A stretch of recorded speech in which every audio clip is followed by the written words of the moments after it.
bá mi sọ fún mi wípé kí àwọn ọ̀dọ́ ọ̀sìn ká máa mójútó bá bàbá wa ṣe mójútó nígbà wáṣẹ̀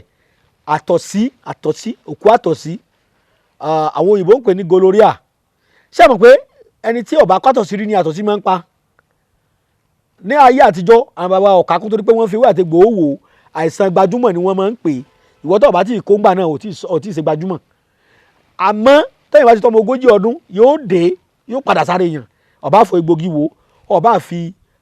oògùn èbó wò tó bá fi egbògi wò tó bá padà kò ní lágbára tó bá pé egbò èbó ló fi wò iní ń fa ìsétọ̀ tọ́pọ̀ ní ìsìn tóyìnbó gbàgbọ́ pé tó bá ti tọ́ ọmọ 40 ọdún o lè ní ìsétọ̀ àwọn bàbá wa yìí ní láyé àtijọ́ bó ṣe di tọ́rọ́ fọ́nkálẹ̀ yìí o rárá o láyé àtijọ́ rárá o kọ̀kọ̀ báyìí o ká máa fi kíní bọ̀yàn ní ojú ara kó tó máa tọ̀ kọ̀kọ̀ báyìí ní láyé àtijọ́ o torí pé wọ́n lo oògùn òkú àtọ̀sí láyé àtijọ́ tá bá ti jẹ kàtà l'Ógbómọ̀ṣọ́ àwọ̀ àmọ̀ kọ́ yẹn gan lé ẹ̀kọ́ yẹn gan tán mú léwu òwe ni wọ́n gbé wọ́n fi kì wá l'Ógbómọ̀ṣọ́ wọ́n jẹ kà wọ́n tó mú kọ́ yẹn gan ẹ̀kọ́ yẹn gan tán mú yẹn ni wọ́n fi àgúnmu síbẹ̀ ni àgúnmu yẹn ni wọ́n mú láàárọ̀ àgúnmu òkú àtọ̀sí ìdí tí mo fi ní ẹni tó bá kàtọ̀sí rí àtọ̀sí ò ní pa sẹ́yìn pé tó bá ti dé tó bá ti kàn sí ó ti máa lo oògùn sí ẹni tí ò kórí kò ń ṣalágbèrè kò ń ṣe kinní kan tó máa fún lóògùn rẹ̀ kò nílò téèyàn bá sì kàtọ̀sí rárá tó bá ṣiṣẹ́ ní oòrùn ó lè ṣẹ́ lára ẹ̀ láì bóbìnrin lò pọ̀ àtọ̀sí a máa múyàn láì ṣàgbèrè o torí pé tó bá ti wà lára bàbá èèyàn ó lè fi bíyàn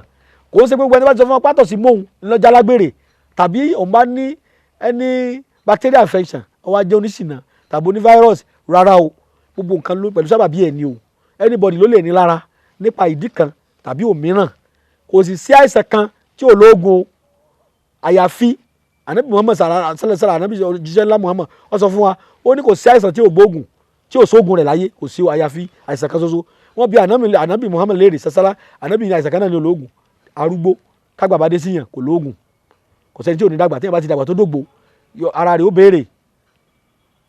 àkúlù dáhì wà láhùdà wà o kò sí àìsàn tí ò lóògùn wọn anabi ti sọ fún wa sasala tó náà kọ́ ni pé ẹ̀yẹ̀ yẹn wa lọ́ọ̀lù àbá wa sí ń tọ́jú àtọ̀sí kí ni wọ́n fi ń tọ́jú rẹ̀ ẹ̀yìn kò ní mọ́ tọ́jú àtọ̀sí kọ́ mọ́ ní jẹ̀díjẹ̀dí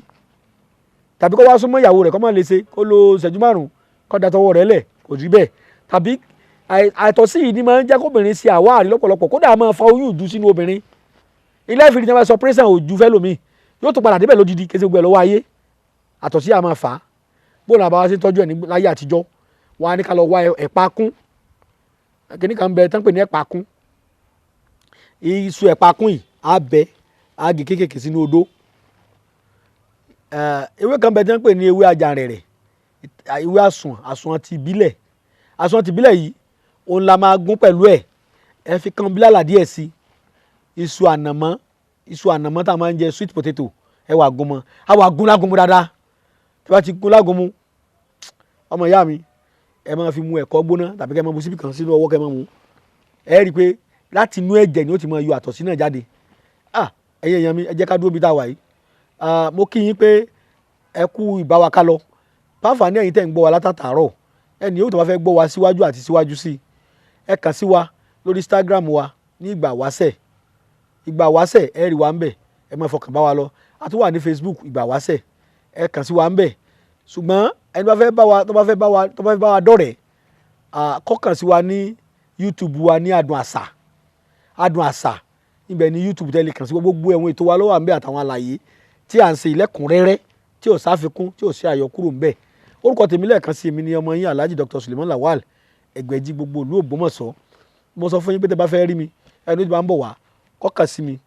ní Ògbómọ̀ṣọ́ tẹ́ bá ti bọ́lẹ̀ ní gáràjì kàkí sọ́lọ́kadà kan kẹ́lẹ́ lọ sí ọ̀dọ̀ Alhaji Dr. Suleiman Lawal Ẹgbẹ̀jì l'Ògbómọ̀ṣọ́ ọlọ́kadà ó gbé ọdọ́dọ̀ mi mo wà nílàkà òkété ní Baálẹ̀ Jẹ́rù nílé alága l'Ògbómọ̀ṣọ́ ẹ bá fẹ́ rí wa ní Èkó ọ́fíìsì wa wà ní Abraham Adesanya Shopping Complex number 58 ní Onípáànù nílùú Èkó a wà ní Ìlọrin ní Ọlọ́runṣògo area ẹni tó bá fẹ́ rí wa kọ́kàn sí wa pẹ̀lú ògo Ọlọ́run yóò bá wa à ń sọ fún yín nílé iṣẹ́ wa àwọn tó ti jáde ń bẹ̀ tí Ọlọ́run ń lò wá fún a ṣe àwọn egbògi àkànṣe egbògi ni kò sí egbògi tí a bá ní kò sẹ́lẹ́gbẹ́ irọ́ lápá kò sí egbògi tí ò sẹ́gbẹ́ kò séèyàn tí ò sẹ́gbẹ́ rẹ̀ ṣùgbọ́n ó ju àwọn akẹgbẹ́ rẹ̀ lọ ni ó tayọ ju àwọn akẹgbẹ́ rẹ̀ lọ a pè oògùn náà ní àlùjó àtẹ̀kánlẹ̀ gbàngbàngbà àlùjó gángan ó wà lólómi ó wà ní oní ọtí èbó ìwọ tó bá mọ ọtí mu tó sojú firifiri ọtí rẹ̀ ọ̀pọ̀ bíi 15% péré náà lọ́ra wà ń bẹ̀ tó bá ti dájẹ́ báyìí ó lè sọkọ ìyàwó rẹ̀ dalẹ̀ ó lè kò ní rẹ̀ ọ́ kẹsì pé wà á jí láàárọ̀ kejì àárọ̀ tó mú wá ro n tó lè wá tó tí wọ́n ń fa àìsàn kọkùnrin má lè ṣe bí obìnrin dáadáa lọ́dọ̀ kọkùnrin má lè ṣe ọkùnrin dáadáa kọ́ni lọ́dọ̀ aya rẹ̀ n tó lè tọ́jú àìsàn yẹn tó wà lára rẹ̀ kìí ṣe pé fún ọkùnrin lágbára àbókun lásán tí ò ní jọ́ rẹ̀ kìí ṣe bẹ́ẹ̀ kìí ṣe pé bóyá tó máa ń ṣiṣẹ́ lọ́wọ́ kò ní lè tètè máa dìde ńlẹ̀ nìkan yóò ṣe lẹ́kùnrẹ́rẹ́ ní tí wàá ń fa kùdìẹ̀kùdìẹ̀ tí ń fà lágọ̀ọ́ ara èèyàn egbògi yìí mójútó ń dènà ń sì mójútó tẹ́ ẹ bá ti lò ọkùnrin dé obìnrin náà lè lò ó ń ṣiṣẹ́ fún àkókò obìnrin yóò ṣe àkókò rẹ̀ wọ́ọ́rọ́wọ́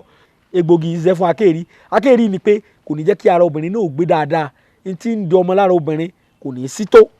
nílé ọmọ fóbìnrin míì egbògi yìí ń ṣiṣẹ́ fún obìnrin lè lò ọkùnrin lè lò ọmọdé lè lò àgbàlagbà lè lò àtúnṣe o àwọn èèyàn ń pè wá pé lawafin ìwà tá a ṣe oògùn jẹ̀díjẹ̀dí wa ká ṣe olómi yẹn náà ti jáde o à ń pè ní lawafin herbal mixture òun náà ti wà digbí fẹ́ni tó bá fẹ́ jẹ́ alápàtà wa tàbí ọ̀fẹ́ níbi tó wà kó pè wá sórí ẹ̀rọ ìbánisọ̀rọ̀ wa kó bá fẹ́ alágbàtà wa á lè ṣàlàyé bá a ti máa ṣe bí ó ṣe dọ́dọ̀ rẹ̀ àjọsọ lẹ́kùnrẹ́rẹ́ orí aago tẹ́ lè pè wá sí òní 080 335 80664 080 335 80664 zain nọ́mbà mi ní 080 20 40 59 54 lẹ́ẹ̀kan sí 080 20 40 59 54 ẹ̀yin èèyàn wa ọlọ́run bá dẹ́dà yóò sọ pàdé wa a máa pàdé láyọ̀ láyọ̀. ẹgbẹ́ jíde ìdùnnú ṣubú láyọ̀ ìwọ táyé ń pọ́n lójú májànsẹ́ mọ́lẹ̀ mọ́ ọ̀nà àbáyọ rẹ̀ ti wà lọ́dọ̀ Alhaji Sulaimanu Ẹgbẹ́jí Elédùà àṣetì ẹ̀. iná ti di ọlọ́jà pẹ̀kọ́rọ̀ kánú oko òjò kàtàkàtà wọ̀ ló ti bá wọn rẹ́yìn ọ̀gbẹ́lẹ̀ Alhaji Sulaimanu Ẹgbẹ́jí gbogbo olùgbòmọ̀sọ́ ojúlówó oníṣègùn ìbílẹ̀ dé ti bélégbodò tẹ́ múyẹ́múyẹ́ agẹ̀sìnjáwé ọ̀dọ́sọ̀ọ̀gùn olóògùn kàǹkàtì kanakana orí ẹ̀ ń fò rákínrákín àgbègbè bẹ̀ ń fò rágàjìgì oníṣègùn ìbílẹ̀ ju oníṣègùn ìbílẹ̀ lọ ìwọ tíṣẹ̀ rí ò lọ déédé ìwọ tá ìsàn kan dà láàmú nù àgọ́ ara ìwọ tó ń fọwọ́ sùn nù gírí gbígbẹ ìwọ tó ń ní ìjákulẹ̀ ìwọ tó fẹ́ lọ lóyìnbó tó rọ́nà lọ ìwọ tó rí lẹ́kọ́ ìwọ tó rí nǹkan rẹ̀ ṣe rí kàn sí Alhaji Sulaimanu Ẹgbẹ́jí gbogbo Ògbómọ̀ṣọ́ ẹlẹ́yinjú àánú tí bá ní bẹ́lúwa ẹlẹ́yinjú oore tí mẹ́tutù àwọn àgbà Alhaji Sulaimanu Ẹgbẹ́jí ẹ lè pè wọ́n sórí nọ́mbà yìí 08033 580664 Alhaji Sulaimanu Ẹgbẹ́jí ẹni kọ̀pẹ́ ìgbàgẹ̀rẹ̀ ní òru ẹni kọ́lé ológbojò ní òtún mọ́. ẹni tó robi sí ọ ni bí ó padà bá. ibi ò ní bá wa tọmọtọmọ ẹ sá mọ sàmì.